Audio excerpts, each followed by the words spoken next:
YouTube? Houston here. And for those of you just finding my YouTube channel, welcome. Please remember to hit that subscribe button and that bell. And for those of you that's been following me and supporting me, salute. And for my favorite patrons, always, double salute. Now, today's video, we're going to be talking about the best unsecured gas cards for bad credit. Now, if you all been following the news or knowing what's going on at the pump, hey, where I'm at, we're paying $6 and $7 a gallon. It's just getting ridiculous, right? And unfortunately, because of this war that's going on and stuff, we don't know when those prices may come back down, right? But here's the thing about it. If you are an independent contractor, you're driving back and forth a lot, you're Uber, Lyft, DoorDash, whatever, and you're using your car a lot, you're going to be burning a lot of gas. And so instead of you constantly coming out of your pocket with hard-earned cash to pay for that gas, you may want to consider one of these bad credit cards to start utilizing. And it's also going to help build not only your credit, but possibly build up your business credit as well. Now, here's the thing about it. If you're an independent contractor, okay, like I said, with Uber, Lyft, DoorDash, Instacart, whatever, the thing about it, setting your business up, because you can either possibly get these here gas cards under your business so it won't affect your personal credit, or you can get these gas cards with a personal guarantee. But my thing is, I would encourage you to structure the business and choose one of these financial institutions and then apply for the gas card for your business, okay? That way it's a better tax write-off and everything, all right? Now, here's the thing about it.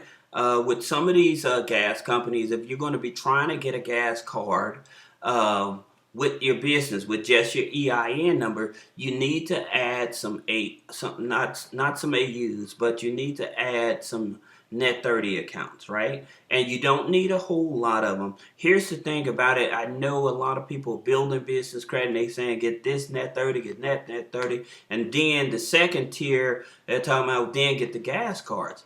But the reality of it is, when you get to that second tier, a lot of these lenders, they're still going to take a peek at your personal credit anyway. So I would tell you, even if you have bad credit, at least get about 4 net 30s, all right? So at least start building the file. And another thing, by me telling you to open up the business bank account, also make sure you're doing weekly deposits, because this builds up your business credit much faster. So a lot of people think in terms of business credit and business funding being the same. They're not. In terms of, most people want to get business funding, Visa, MasterCard, American Express, business lines of credit, and business loans. Now, I know some of you are like, okay, what does this have to do with gas cards? Well, it has a lot to do with gas cards, because you want to know if I can get this gas card under my business without doing a personal guarantee, okay? EIN only. So that's the reason that I'm talking about this. Now, let's look at a few of these net 30s that you should consider, right? So then you have a wise business plan. Now, you don't have to get a business plan with them. They have other products and stuff. But as you can see, they do charge a membership fee, but they report to Equifax, Experian, Dun & Bradstreet, and CreditSafe. So that's the type of stuff you want to start to help build up the business credit, all right? Now, in reference to NAV, they have the Business Credit Boost as well as the Business Loan Builder. And they report to Dun & Bradstreet, Equifax, and Experian. Then you have Quill. Now, I'm going to tell you something that's definitely going to help you out. If at all costs you want to get a Quill account, okay? The reason is because they have a financial mechanism in it. So if you are an independent contractor, you're driving a lot and stuff like that, Quill does have a financial mechanism in it where you can use their account to be able to raise a little capital to bootstrap, you know, to get some cards and stuff to pay for that gas until gas prices come down. So Quill reports to Dun & Bradstreet and Experian. Now, if you want me to go more detailed in terms of how to leverage Quill or whatever, click the link in the description and schedule a one-on-one consultation. Now, then you have creative analytics. Again, they charge an annual fee of $79, but their trade lines go from 1,000 to 10,000. You have to have a tax ID and a DUNS number, be in business at least 30 days. But at the same time, again, you just want maybe 4, maximum 5 net 30s on a business credit file. That's all you need. Because if you're making your weekly deposits and stuff, that's going to give you the heaviest and the most productive result in terms of helping you get access not only to just like gas cards, but to regular business credit cards as well. And then let's jump into the gas card. So we got the Shell gas card. So the average credit score is a 640. But here's something you have to understand with a lot of these gas companies that I'm talking about. It's not just about the credit score, okay? So they may look at, and this either on a, you can do it whether you want to get a personal Shell gas card or a business gas card. Get them on the phone, okay? If you have a lower credit score, they're going to be looking at income, debt to income ratio, okay? And so since they're issued by Citibank and they're pulling from experience, I would probably go into a Citibank and put in the application. You probably would have a higher chance. But if you can't go into a brick and mortar, then I would definitely try to get somebody on the phone. And they do offer soft inquiries as well, okay? Now, VALERO, okay? So with VALERO, it's one of the easier cards to get. Again, when you have bad credit, credit scores averaging upper 500s, low 600s. But again, they look at DTI, debt to income ratio. They look at income. They don't charge an annual fee.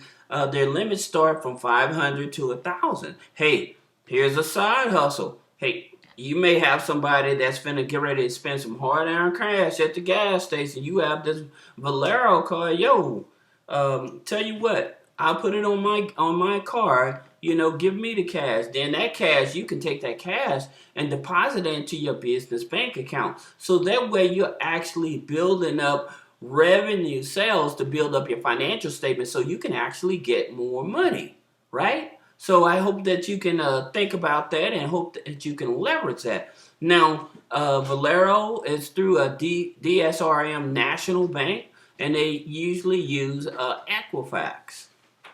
Now, you also have ARCO business gas card, okay? And by you freezing your credit report, you can possibly bypass it. But again, one of the things that I definitely tell people is in terms of the best way to get approved is to get somebody on the phone. Get somebody on the phone. Now, the 580 credit score may qualify you. There have been people that, like I said, a credit was just damaged, but in terms of getting a gas card, hey, it went over very well, right? So this was one of the easier cards to be able to get. Now, they have a revolving and a non-revolving. So most of the time I tell people, try to get the non-revolving. And also, here's the thing about it with ARCO. Their situation is, with ARCO, their situation is the lower the credit score, the higher the interest rate. And that's pretty much typical of all of them, okay?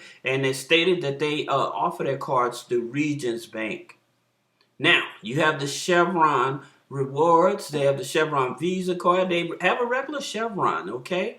And they say you have to have at least a 620 credit score. But again, people, trust me when I tell you that you don't have to have these are recommended credit score, but people with lower credit scores have managed to get these cards. Now, they pull through Synchrony Bank, which pulls TransUnion, all right? And you can get this card after you've been discharged from bankruptcy. So that's the reason I'm telling you guys, in terms of the credit score may say one thing, but the average credit score may be much lower, and the tolerance may be much lower. Excuse me, I wouldn't say tolerance, but the threshold to get the card may be much lower. Okay, so if you guys have applied for any of these cards and you had a lower credit score than a 620, put a comment below. Let us know, hey, what gas card did you get? And was it under your business or was it under the personal, okay? Now you have Exxon GAS. Exxon GAS, again, Exxon GAS, Exxon Mobil, they pull from Citibank, okay? You possibly can do a soft pull on it. I forgot to edit this, but the no sold props, ignore that, okay? However, like I said, a 580 credit score and you can get this card, okay? Now, for those of you that may have questions about building business credit, personal credit, how to remove some negative items off of your personal credit to boost up your credit score, or about personal credit trade lines, or about trying to decide if you should have a chef corporation or a regular corporation, any type of questions you may have about business and personal, click the link in the description and schedule a one-on-one consultation. Thank you.